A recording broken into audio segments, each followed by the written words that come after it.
Assalamualaikum warahmatullahi wabarakatuh. Salam guru penggerak. Saya Kis Hartini dari SMK NU Lasem, calon guru penggerak angkatan 6 Kabupaten Rembang, Jawa Tengah. Dalam program pelatihan guru penggerak angkatan 6 ini, saya didampingi dua orang yang luar biasa. Beliau adalah pengajar praktik saya, Ibu Erni Harunwijaya, dan juga fasilitator saya, yaitu Bapak Wahyudi Rahman.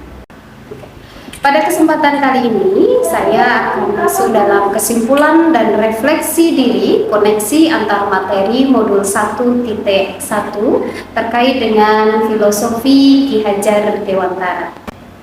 Dalam refleksi kali ini, ada 3 pertanyaan yang akan membantu saya dalam menyimpulkan dan merefleksikan diri terkait dengan filosofi Ki Hajar Dewantara. Pertanyaan yang pertama yaitu, apa yang Anda percaya tentang murid dan pembelajaran di kelas sebelum Anda mempelajari modul 1.1? Yang saya percayai di dalam pembelajaran dan siswa di dalam kelas sebelum saya mempelajari modul 1.1 yaitu teacher center. Jadi guru adalah pusat dalam kegiatan belajar mengajar. Siswa harus sepenuhnya memperhatikan guru. 2. Orientasi dalam pembelajaran hanyalah ketercapaian KKM dan juga penyelesaian standar isi di dalam kurikulum. Sehingga apapun yang ada di dalam standar isi kurikulum harus tersampaikan kepada siswa. Ketiga, tolak ukur dalam suatu keberhasilan hanya dilihat dari hard skill anak. Angka-angka yang mencerminkan hard skill anak itu merupakan keberhasilan anak tersebut. Dan yang terakhir yaitu kedisiplinan hanya dilihat dari suasana kelas yang hening, tanpa kita ketahui bahwa anak-anak ternyata merasa tertekan di dalam suasana kelas yang seperti itu. Refleksi yang kedua yaitu melalui pertanyaan, apa yang berubah dari pemikiran atau perilaku Anda setelah mempelajari modul ini? Setelah belajar modul 1.1 tentang pemikiran-pemikiran Ki Hajar Dewantara, banyak sekali ilmu yang bisa saya terapkan di sekolah. Perubahan pemikiran dan perilaku saya setelah mempelajari modul ini yaitu 1. Pembelajaran tidak berpihak kepada guru, tetapi pembelajaran berpusat kepada siswa. Bagaimana siswa menjadi pusat pembelajaran, siswa merdeka dalam belajar, siswa merasa nyaman, aman, dan bahagia. Yang kedua, kegiatan belajar mengajar bukan sekedar transfer ilmu, tetapi di dalam kegiatan belajar mengajar kita perlu juga menanamkan nilai-nilai kemanusiaan, kearifan budaya lokal yang nantinya harapannya adalah dapat menghaluskan budi pekerti anak, memperkuat karakter-karakter positif anak, dan juga menguatkan kompetensi sesuai dengan potensi yang dimiliki anak. Yang ketiga yaitu menghargai karakteristik dan keunikan masing-masing anak, bahwa anak memiliki kodrat keadaan seperti kodrat alam dan juga kodrat zaman. Selaku pendidik, selaku guru, kita harus memahami karakteristik yang dibawa anak, sehingga di dalam pembelajaran anak-anak akan merasa nyaman sesuai dengan karakteristiknya masing-masing. Dan yang keempat, yaitu di dalam pembelajaran kita perlu menumbuhkan profil pelajar Pancasila, yaitu beriman, berakhlak mulia, bergotong royong, bernalar kritis, berkebinekaan global, mandiri, kreatif, dan juga bernalar kritis. Bahwa di dalam pembelajaran itu bukan hanya sekedar menyenangkan, tapi sekaligus juga menantang anak-anak untuk berkreativitas dan bernalar kritis sesuai dengan potensinya masing-masing.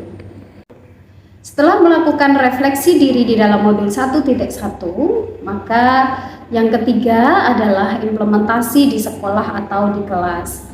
Bahwa kita sebagai guru, sebagai pendidik harus merancang pembelajaran di mana yang sesuai dengan potensi, juga kodrat alam dan kodrat zaman siswa, sehingga anak merasa aman, nyaman, dan bahagia di dalam pembelajarannya. Anak belajar dari pengalaman-pengalaman nyata, berinteraksi dengan teman-teman sebayanya dan juga dengan guru. Implementasi yang selanjutnya yaitu mengintegrasikan kearifan budaya lokal di dalam pembelajaran, di mana nilai-nilai dan sifat kemanusiaan kita tanamkan di dalam diri anak-anak ketika dalam kegiatan belajar mengajar. Secara tidak langsung mereka akan belajar bagaimana kearifan-kearifan budaya lokal ini dapat diserap untuk memperkuat karakter-karakter positifnya dan juga menghaluskan budi pekertinya. Implementasi yang bisa saya terapkan di kelas saya setelah mempelajari modul 1.1 ini adalah project based learning, bahwa untuk mengurangi beban anak-anak di dalam menyelesaikan tugas-tugas dari berbagai macam mata pelajaran, maka kita selaku guru sebaiknya berkolaborasi antar guru mata pelajaran, menciptakan suatu proyek yang menantang, suatu proyek yang memberikan ruang anak untuk berkreativitas dan juga mengurangi beban belajarnya, sehingga anak-anak akan lebih termotivasi, anak-anak lebih tertantang, anak-anak lebih semangat lagi untuk belajar.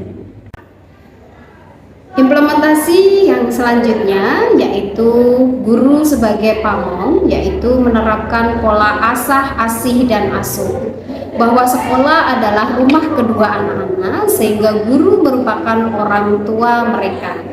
Bagaimana anak akan merasa nyaman belajar dengan guru, bagaimana anak akan belajar banyak terkait dengan budi pekerti dan juga menggali, mengembangkan potensinya dengan sistem pola asuh, asih, dan asah. Guru menuntun anak-anak menemukan passionnya, bukan memberikan beban-beban berat, apalagi memberikan tuntutan-tuntutan penyelesaian pekerjaan. Dalam hal ini, anak akan merasa merdeka belajar sehingga dia akan menjadi pembelajar sepanjang hayat. Sampai kita pada kesimpulan di refleksi modul 1.1 ini. Yang pertama yaitu untuk memperkuat hard skill dan juga soft skill anak, maka anak-anak perlu diberikan ruang untuk belajar dari pengalaman nyata. Dalam hal ini di sekolah kami, karena kami adalah sekolah menengah kejuruan di mana masuk dalam kategori Wirama, anak-anak kita berikan kesempatan untuk bersosialisasi dengan teman sebayanya dan juga dengan guru dalam belajar. Yang kedua, kesimpulan yang kedua yaitu pembelajaran yang memberikan rasa aman, nyaman, dan bahagia. Bagaimana kita selaku guru harus mampu merancang pembelajaran yang selaras sesuai dengan potensi, bakat, dan minat anak. Demikian kesimpulan dan refleksi modul 1.1 koneksi antar materi dari saya, Ishartini, SMK Edulasem. Salam guru penggerak dari kami. Assalamualaikum warahmatullahi wabarakatuh.